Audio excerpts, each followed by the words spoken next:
Captain Marcus Chen stepped off the transport ship and onto the docking bay of Convergence Station. The massive space station floated in neutral space between 3 different star systems. It was built for one purpose: to bring different alien species together for talks and trade deals. Marcus had been a diplomat for 15 years. He had seen many strange aliens in that time. Some looked like giant insects. Others were made of living crystal. A few even looked like walking trees. But today would be different. Today he would meet the Zephyrians. Everyone in the galaxy knew about the Zephyrians. They were beautiful beyond description. More importantly, they had a special power. When other species looked at them, they felt an overwhelming desire to please them. It was not magic, it was biology. The Zephyrians gave off special chemicals that made other beings want to serve them. This power had made them very successful. They ruled a large empire. Other species willingly became their servants. Trade deals always went in their favor. Wars ended quickly when the enemy commanders met Zephyrian negotiators face to face. Marcus walked through the station's corridors. Alien beings of all shapes and sizes moved around him. Some had tentacles instead of arms. Others floated in the air without touching the ground. The station's translators worked perfectly, turning all their different languages into words he could understand. He reached the main conference room. Inside, delegates from 12 different species sat around a large circular table. At the far end of the room stood the most beautiful woman Marcus had ever seen. Lady Zilaria was tall and graceful. Her skin was pale blue with silver markings that seemed to glow softly. Her hair was long and white, moving gently even though there was no wind. Her eyes were large and violet like precious gems. She wore flowing robes that seemed to be made of starlight itself. As Marcus entered the room, every other delegate turned to look at him. Their eyes were wide and unfocused. He could see the desire on their faces as they looked at Zilaria. Some were actually drooling. Others made soft sighing sounds. Zilaria noticed Marcus immediately. She smiled and walked toward him. Her movements were like dancing. Every step was perfect and smooth. As she got closer, Marcus could smell something sweet in the air, like flowers mixed with honey. "Welcome, Captain Chen," she said. Her voice was musical like wind chimes in a gentle breeze. "I am Lady Zilaria, representative of the Zephyrian Empire. We have heard much about human diplomats." Marcus looked at her calmly. He felt nothing unusual. No overwhelming desire. No urge to fall to his knees. She was beautiful, certainly. But he had seen beautiful women before. He could think clearly. "Thank you for having me here," Marcus replied with a polite nod. "I hope we can work together to solve the trade disputes between our peoples." Zilaria blinked in surprise. For just a moment, her perfect smile seemed to falter. She looked confused, as if something had gone wrong. "Of course," she said slowly. "Please take your seat." Marcus sat down at the table. The other delegates were still staring at Zilaria with glazed expressions. When she spoke, they all nodded eagerly. When she suggested something, they immediately agreed. It was like watching puppets being controlled by invisible strings. The meeting began. They were discussing trade routes between human space and Zephyrian territory. For years, there had been problems. Human ships kept disappearing near Zephyrian borders. The Zephyrians claimed they knew nothing about it. Perhaps, Zilaria suggested sweetly, the humans should simply avoid those areas. It would be safer for everyone. All the other delegates nodded enthusiastically. "Yes, yes," they said. "Very wise." "Very reasonable," Marcus frowned. "That would cut our trade routes by 40%. We would lose billions of credits. What about investigating these disappearances instead?" The room went quiet. Zilaria stared at Marcus with wide eyes. No one had ever disagreed with her during negotiations before. That is," she stammered. "Investigation could be dangerous." "Why risk it?" "Because people are missing," Marcus said firmly. "Human crews, cargo ships, even some passenger vessels. 17 ships in the last 2 years. That's over 300 people who never came home to their families." Marcus pulled out a small device and projected holographic images into the air. Pictures of the missing ships appeared, along with photos of their crews. Men and women of all ages smiled from the images. Some had children. Others were newlyweds or grandparents. "These are not just numbers in a report," Marcus continued. "These are real people with real lives. We cannot simply ignore what happened to them." Zilaria looked at the images. For the first time in her life, she felt something strange in her chest. It was like a heavy weight pressing down on her heart. She had never thought about the people affected by her empire's policies before. Everyone always agreed with her so quickly that deeper discussions never happened. She began, then stopped. She looked around the room at the other delegates. They were all staring at her with that same empty, worshipful expression. They would agree with whatever she said, just like always. But Marcus was different. He looked at her with clear, intelligent eyes. There was no worship there, no mindless devotion. Instead, she saw respect, determination, and something else she had never seen before. Someone who saw her as an equal. "Perhaps," she said carefully, "we could discuss this matter further. A small investigation might be reasonable." The other delegates looked confused. They were not used to their beloved Lady Silaria changing her mind or showing uncertainty. Marcus nodded. "I think that would be a good start. We could work together on this. Pool our resources and information." Silaria felt her heart beating faster. Working together? No one had ever suggested working with her before. They all just wanted to serve her, to please her, to give her whatever she wanted. But Marcus was suggesting partnership. "Yes," she said, and for the first time in years her smile was genuine instead of calculated. "I would like that very much." The meeting continued for several more hours. Marcus presented facts and evidence with calm logic. He listened to other viewpoints and asked thoughtful questions. He treated everyone in the room with equal respect, including Silaria. This was completely new for her. Throughout her life, people had either feared her power or fallen under its spell. But Marcus did neither. He simply treated her like another person. A very important person, but still just a person. When the meeting ended, the other delegates filed out of the room in a daze. They were still under Zilaria's influence and would probably remain so for hours, but Marcus gathered his materials calmly and stood to leave. "Captain Chen," Zilaria called as he reached the door. He turned back to face her. "Yes?" She hesitated, unsure how to express what she was feeling. "Thank you for listening to me." "Not just agreeing, but actually listening." Marcus looked puzzled. "Of course I listened. That's what diplomacy is about, understanding different viewpoints so we can find solutions that work for everyone." As he left the room, Zilaria stood alone for the first time in hours. The silence felt strange after being surrounded by devoted admirers all day. But it also felt peaceful.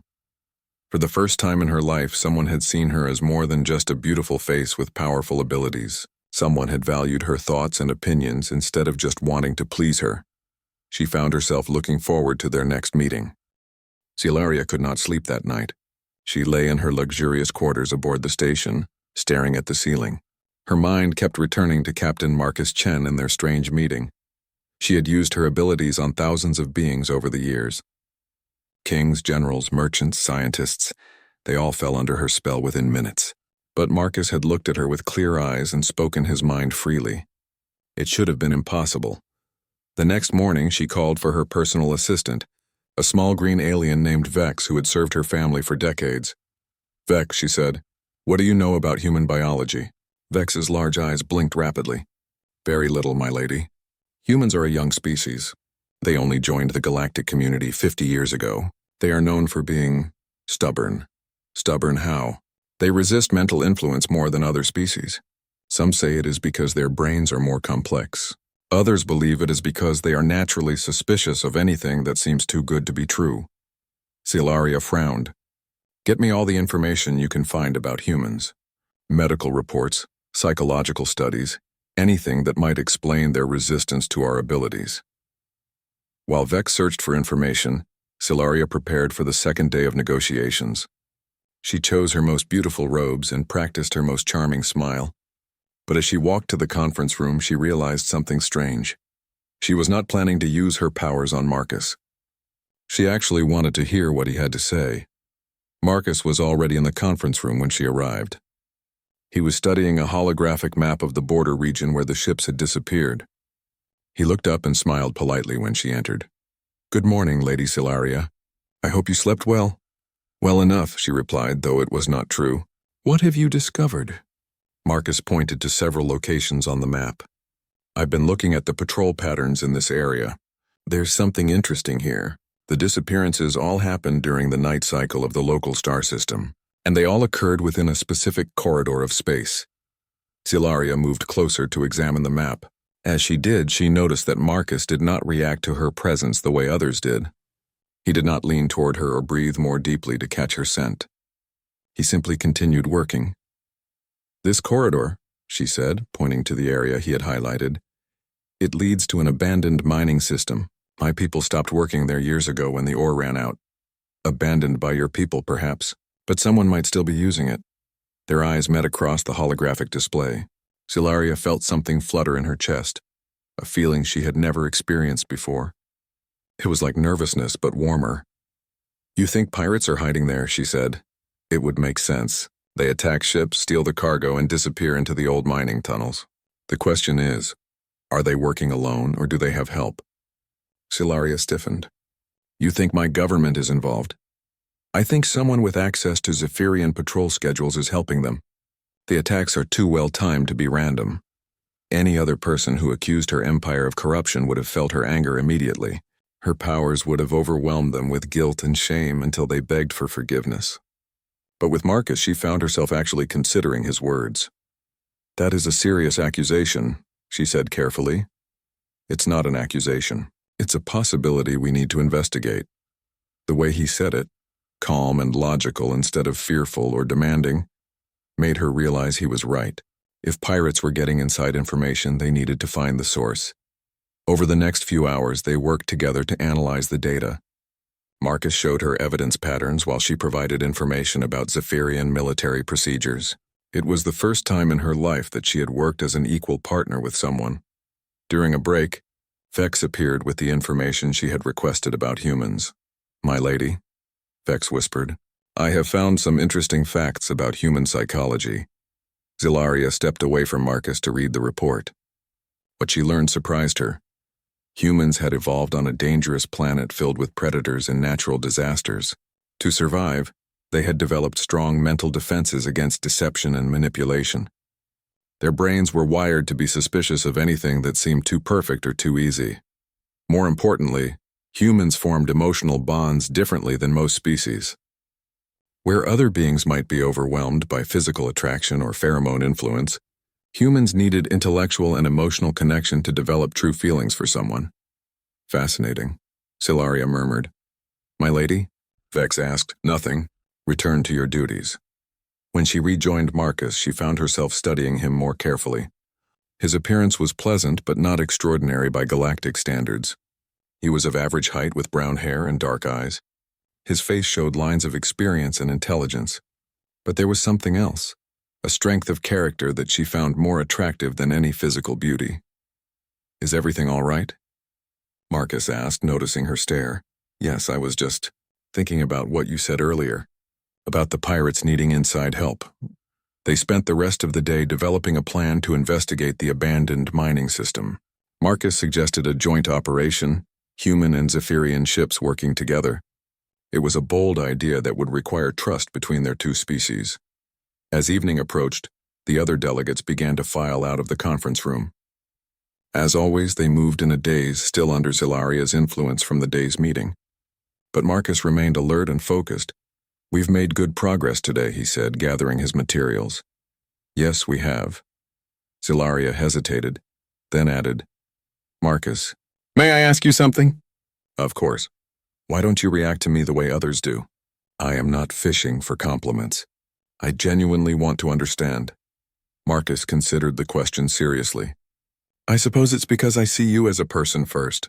Your abilities, your appearance, those are just parts of who you are, not the whole picture. But don't you find me attractive?" The question slipped out before she could stop it, and she immediately felt embarrassed for asking. Marcus smiled gently.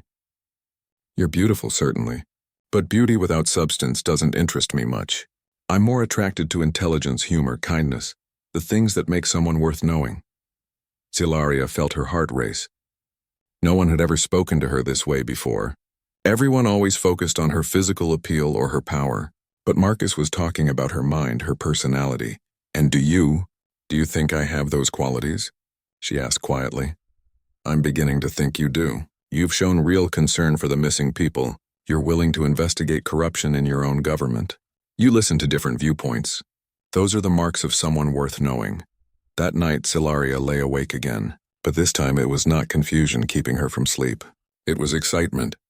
For the first time in her life, someone valued her for who she was rather than what she could do for them.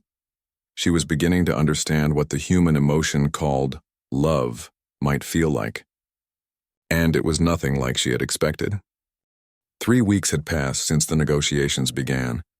Marcus and Zilaria met every day to work on their investigation. They had uncovered evidence of a criminal network operating in the abandoned mining system, but they still needed proof of inside help.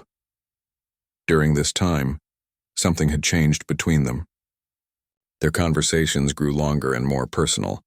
They shared stories about their home worlds and their families. Marcus told her about Earth's blue skies and vast oceans. Zilaria described the crystal cities of her home planet and the singing forests that glowed at night. But Zilaria was struggling with feelings she had never experienced before. Every time Marcus smiled at her, her heart beat faster.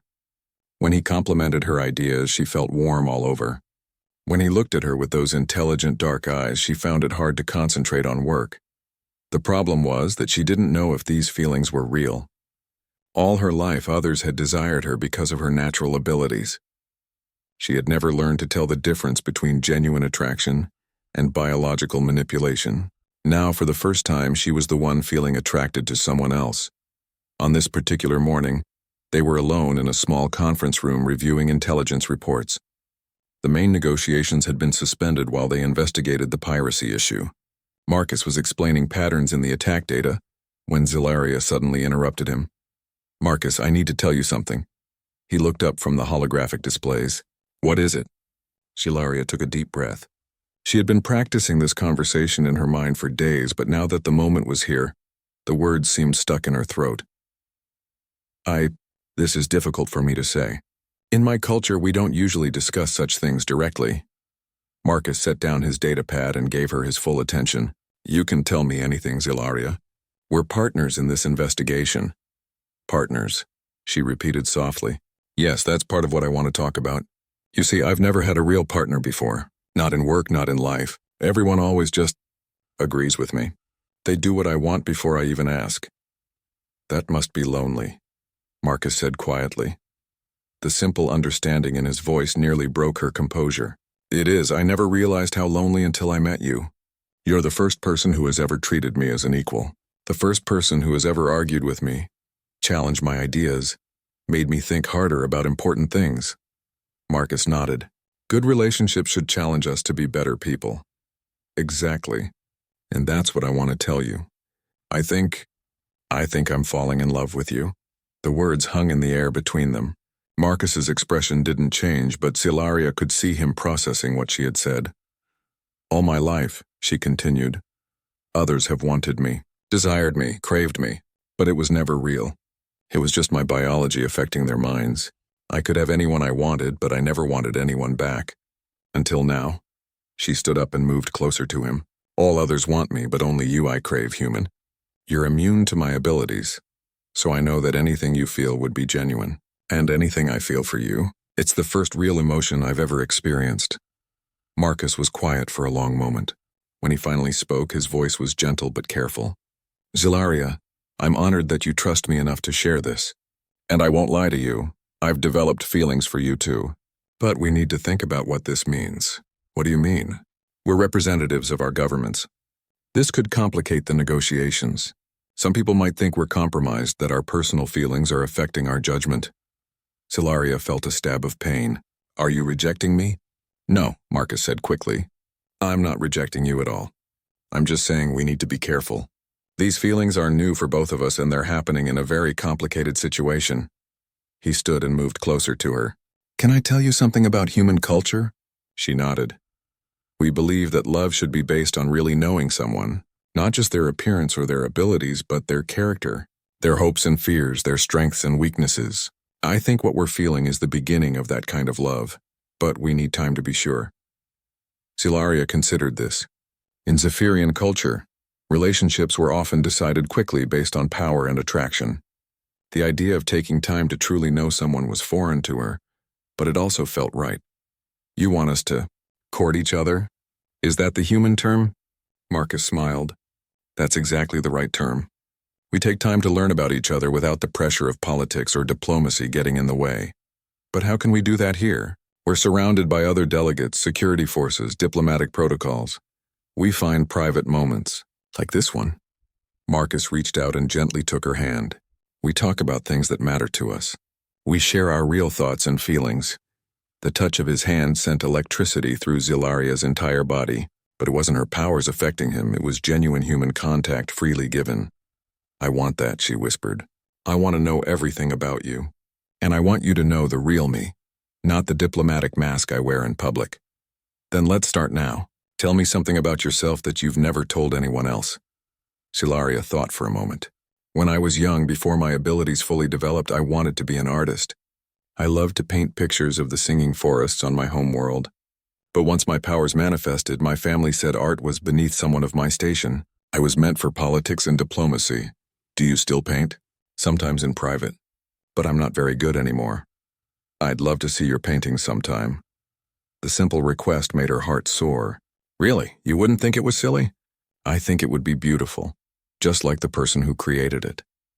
They spent the next hour talking about art, music, literature, and philosophy. Marcus told her about human poetry and how it tried to capture emotions in words. Zilaria shared Zephyrian music that could paint colors in the listener's mind. When their official meeting time ended, neither wanted to leave. They had discovered something rare and precious, a genuine connection between two very different beings. As they finally gathered their materials to go, Marcus turned to her one last time. Zilaria, whatever happens with our governments or these negotiations, I want you to know that what I feel for you is real. It's not politics or diplomacy or biological influence. It's just you. Standing there in the quiet conference room, surrounded by data displays and official documents, Zilaria felt something she had never experienced before, the beginning of true love.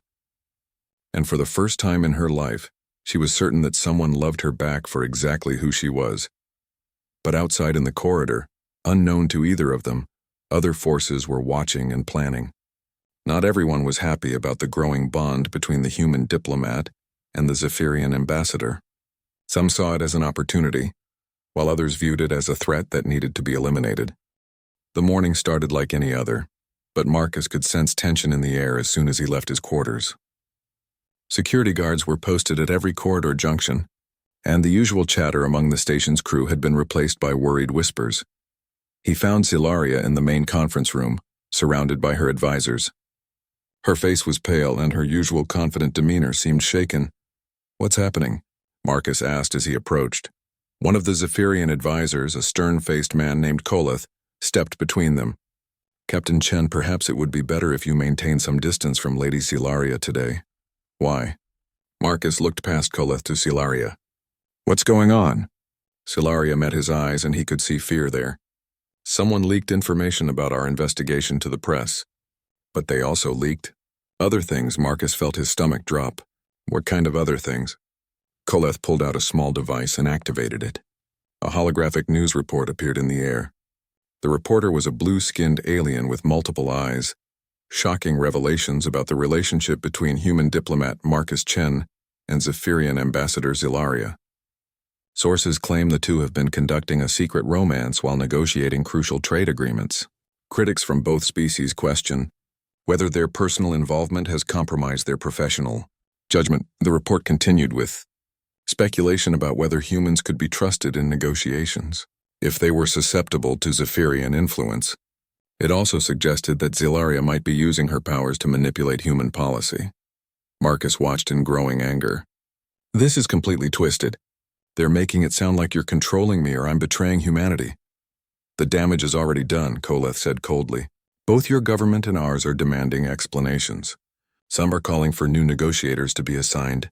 Zilaria finally spoke, her voice barely above a whisper. "Marcus, my father is coming here personally. The Zephyrian High Council thinks I've been compromised by human psychological tricks. They believe you've somehow found a way to manipulate me." "That's ridiculous, is it?" The new voice came from the doorway. A tall Zephyrian man entered the room, followed by several guards. His resemblance to Zilaria was unmistakable, but where she radiated warmth, he projected cold authority. "I am Lord Zektar, Zilaria's father and senior member of the High Council. Marcus felt the man's power immediately. Unlike with Silaria, there was no gentleness in Zektar's mental influence. It hit Marcus like a hammer, trying to force him to his knees in submission. But Marcus had spent weeks building mental defenses, and he remained standing. Zektar's eyes widened in surprise. Interesting. So the reports are true. You do have some resistance to our abilities. It's not resistance, Marcus said firmly. It's just human nature. We don't submit easily to anyone. Human nature, Zektar repeated mockingly. Tell me, human, what exactly have you done to my daughter? She was the most powerful diplomat in our empire. Now she speaks of equality and partnership. She questions orders from the High Council. She shows weakness. Silaria stepped forward angrily. Father, I show strength, not weakness. For the first time in my life, I'm making decisions based on what's right instead of what's easy. You show the corruption of human influence. They have clearly developed some new form of mental manipulation. Marcus had heard enough. With respect, Lord Zektar, you're wrong. Your daughter isn't being manipulated by anyone. She's thinking for herself, probably for the first time in her life. The room went dead silent. No one spoke to Zektar that way. Several Zephyrian guards moved toward Marcus, but Silaria stepped between them. Stop, she commanded, and her own power flared outward. The guards froze in place. Marcus is right, Father. I am thinking for myself. And what I think is that our empire has been built on the mental slavery of other species. That's not strength, it's cowardice. Zektar stared at his daughter in shock. You dare question thousands of years of Zephyrian tradition? I dare question anything that's wrong, Silaria replied. Marcus taught me that real relationships are built on mutual respect, not domination. Real strength comes from choosing to work together, not forcing others to submit. This is exactly what I feared, Zektar said. The humans have poisoned your mind with their primitive concepts of equality. Marcus felt his anger rising. Primitive? We've learned to cooperate with dozens of species without needing to control their minds. We've built alliances based on trust and mutual benefit. How is that primitive? Because it's weak, Zektar snapped. Why struggle for cooperation when you can simply command obedience? Because commanded obedience isn't real, Silaria said softly. I've spent my whole life surrounded by people who agreed with everything I said. I thought I was beloved and respected. But they never really saw me. They only saw my power and beauty. Marcus is the first person who ever loved me for who I am inside. The word love seemed to hang in the air like an explosion. Zektar's face darkened with rage. Love? You speak of love with an alien? With a human? Yes, Silaria said, moving to stand beside Marcus. I love him and he loves me. It's the most real thing I've ever experienced. Zektar raised his hand and Marcus felt a wave of mental force unlike anything he had experienced before. It was like being hit by a tsunami of psychic energy. This wasn't just influence. It was an attempt to completely override his mind. Marcus staggered but didn't fall. His human stubbornness, his psychological defenses, and his genuine love for Silaria combined to protect him. He looked Zektar in the eye and spoke clearly. You can't control me, and you can't control your daughter anymore either. She's found something better than power. She's found purpose. Zektar's attack intensified, but Marcus held firm. Seeing her father trying to mentally assault the man she loved, Silaria did something unprecedented. She turned her own abilities against her father. Stop, she commanded, pouring all her power into the word. The competing mental forces created a feedback loop that knocked everyone in the room to their knees except Marcus and Silaria. When the psychic storm cleared, father and daughter faced each other across an impossible divide. You would side with aliens against your own people? Zektar asked, his voice full of pain and anger. I would side with what's right against what's wrong, Silaria replied. And trying to control someone through mental force is wrong, even when we do it. Marcus stepped forward and took Zilaria's hand. Lord Zektar, I understand your concern for your daughter, but she's not being manipulated. She's growing, changing, becoming more than she was before. Isn't that what we all want for the people we love? Zektar looked at their joined hands with disgust. This is not over. The High Council will never accept this perversion of Zephyrian nature. Then maybe it's time for Zephyrian nature to evolve, Silaria said quietly. As Zektar stormed out of the room with his guards, Marcus and Silaria stood alone together. They had just declared their love publicly and defied one of the most powerful beings in the galaxy. The consequences would be severe, But as they looked into each other's eyes, they both knew they had made the right choice. Whatever came next, they would face it together. 6 months later, Marcus stood on the observation deck of the newly constructed Harmony Station. Through the massive windows, he could see ships from a dozen different species docked peacefully together. Human vessels sat next to Zephyrian cruisers.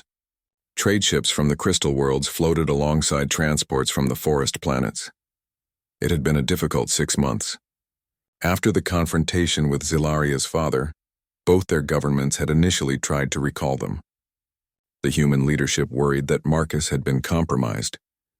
The Zephyrian High Council demanded that Zilaria return home for rehabilitation, but something unexpected had happened. The other species at the negotiations had witnessed the exchange between Zektar and Marcus. They had seen a human resist the most powerful Zephyrian lord through sheer force of will and genuine emotion.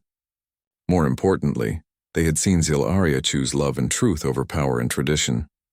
Word spread quickly throughout the galaxy. Here was proof that the Zephyrian hold over other species could be broken, but more than that, here was an example of what genuine cooperation could look like. Marcus heard footsteps behind him and turned to see Zilaria approaching. She looked different now than she had 6 months ago. She still carried herself with grace and confidence, but there was something new in her expression. Peace. "The morning reports are in," she said, joining him at the window. 3 more species have signed the Harmony Accords. The Krillian hive mind and the Eternal Wanderers both want to establish permanent diplomatic posts here. Marcus smiled. That brings us to 47 species total. I never imagined it would grow this quickly. The Harmony Accords had been their joint proposal after the crisis 6 months ago. Instead of the traditional power-based treaties that dominated galactic politics, they had created something new. Agreements based on mutual respect, shared benefits, and voluntary cooperation. The key innovation was the Clear Mind Protocol. Any species with mental influence abilities had to declare them openly and agree to suppress them during negotiations. In return, other species agreed to engage in good faith without hidden agendas or secret weapons. It had seemed impossible at first. Many species were too suspicious of each other to try genuine cooperation. But Marcus and Zilaria had become living proof that it could work. Their relationship demonstrated that real trust could exist between vastly different beings. "Your father sent another message," Zilaria said quietly. Marcus turned to look at her. "What did he say this time?" "The same thing as always. The High Council is willing to forgive my temporary madness if I return home and undergo mind adjustment therapy. They still believe you've somehow corrupted me with human psychology." "And what did you tell him?" Zilaria smiled. "I told him that my mind has never been clearer. I sent him data about the success of the Harmony Accords. Trade is up, conflicts are down, and dozens of species are working together peacefully.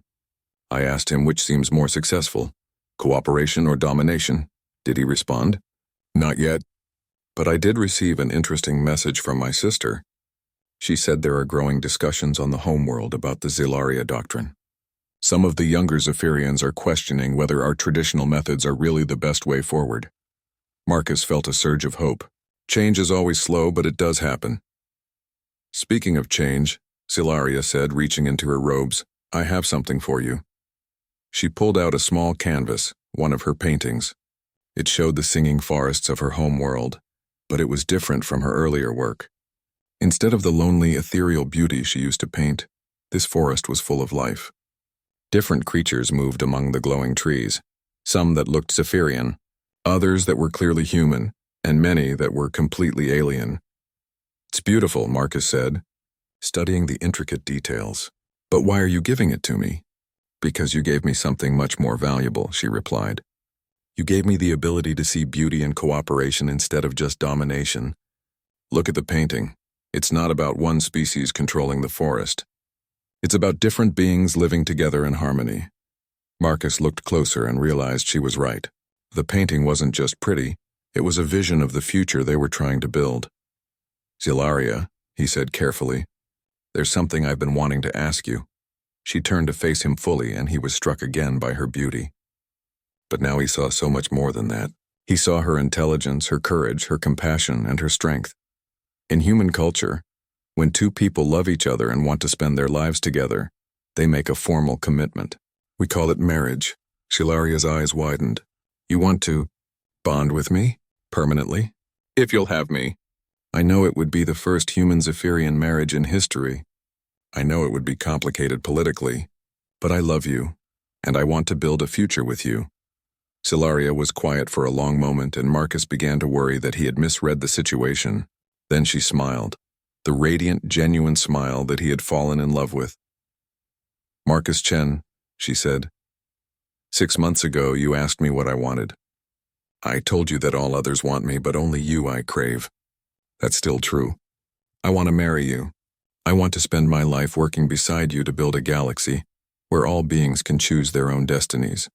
As they embraced on the observation deck, surrounded by the sight of dozens of species working together peacefully, Marcus realized they had accomplished something remarkable. They had started a revolution, not through weapons or force, but through the simple act of treating each other as equals. Their love story had become a model for a new kind of galactic civilization, one where differences were celebrated instead of feared, where cooperation was chosen over domination, and where the strongest bonds were built on mutual respect and genuine affection. In the months that followed, their marriage would indeed cause political upheaval. Some species would condemn it, others would celebrate it. The Zephyrian High Council would eventually split into factions, traditionalists who clung to the old ways, and progressives who embraced the harmony doctrine.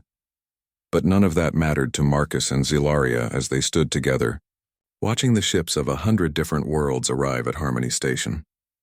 They had found something precious and rare, genuine love across the vast differences of species and culture.